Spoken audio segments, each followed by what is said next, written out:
Hello buhay mga katirat! So ayan na nga po, today's video ay gagawa po tayo ng bagoong na alamang. So ito po ay gagawin nating sweet and spicy. Okay, so ayan na nga. Sa pan maglagay po tayo ng pork. So pakrispihin lang natin ng pork. Tapos pag nag-crispy na siya, lagyan ng konting mantika at saka ilunod na ang bawang, sibuyas, kamatis, at saka siling haba. Depende po sa inyo kung ano po yung gusto nyong pangpalasa or pangpanghang.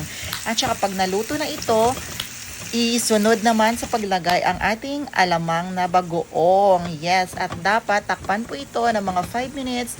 Then, halu-haluin hanggang mag-crispy po yung ating bagoong. Pag nawala na po yung tubig-tubig niya, pag naging ano na siya, naging oily na siya, ang texture niya, ibig sabihin, okay na yun. Kailangan mong mag-add ng sugar. Ang sugar ay pangbalanse, pangpatamis. So ito, ginawa ko siyang sweet and spicy kasi ayoko nang mas nangingibabaw yung alat niya. So, mas gusto ko more on sweet talaga siya para mas lalong masarap. At ayan na nga, nagmamantika na siya at crispy na yung mga alamang niya. Nawala na yung tubig, naging oily na ang kanyang labas. So, yan ang mas masarap na alamang na bagoong kapag mamantika na siya. Wala na yung water type niya.